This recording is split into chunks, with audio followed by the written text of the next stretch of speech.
That's the first advice I would give for this era. Create a LinkedIn profile.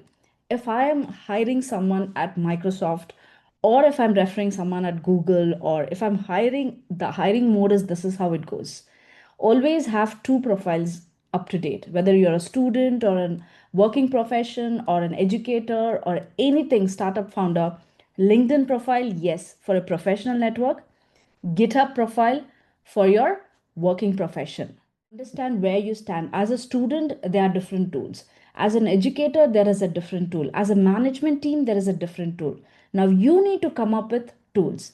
Say, for example, your job is more on presentations, then I would say this is one tool that you'll have to always look for.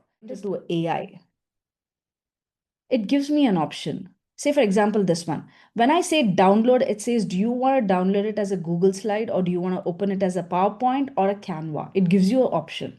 So, based on that, you can edit it.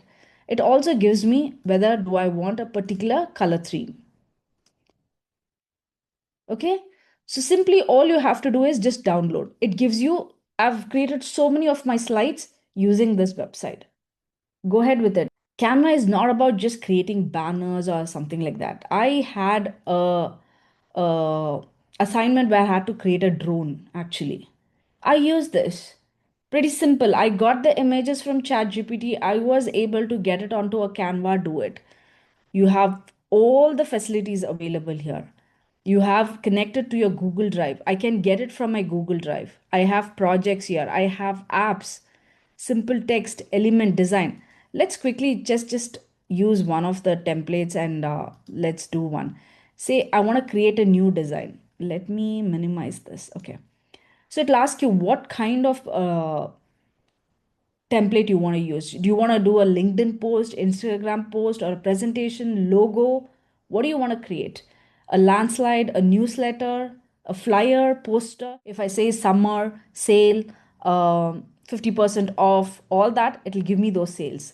Now here it's giving me a variation of images also. It can give you graphics, video, 3D also is available. So everything is available for you. All you have to do is just give a prompt, appropriate prompt here. Very important. All you need is a Gmail, sign in with a classroom. You can literally build a lot of things. That is, it could be translating text or even writing assignments.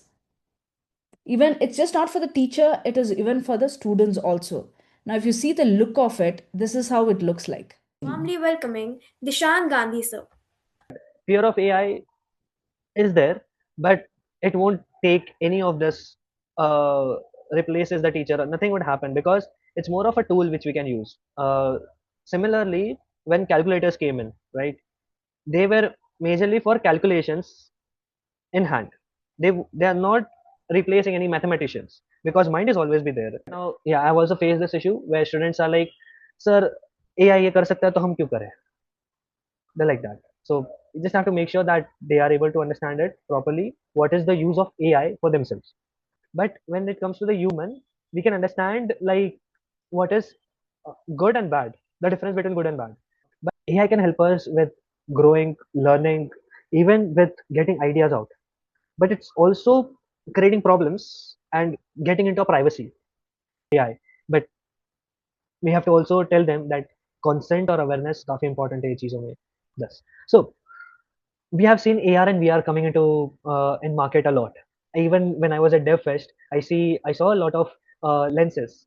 There is also Meta Ray Ban, right, which we can use. So similarly, Snapchat is also coming up with their own lens, which you can interact with directly like this. Like you can click and that's it. That's how it is working. So we can use AI along with AR and make it more personalized. Performance insights. Let's say whenever there's a quiz or anything, we can get analytics out of AI, like who is performing how, so that you don't have to go through each and every questions, each and every student's answers to see how they are performing. This is how. Yes, AI is here to stay, but how we help our students differentiate between which area to tread in and which not to, we have a great responsibility. There's nothing like good or bad AI. What you feed is what you get in. Dishant took us on a very different tangent where we also learned a lot of responsibility towards digital safety and security, and otherwise using the tools, how we could make the best use of it. And our second speaker, Kamal ji, also took us towards a very different way of taking education, in making it technicalized. Thank you to all our educators and participants for your presence, your curiosity, and your engagement. Your energy is what makes these sessions come alive.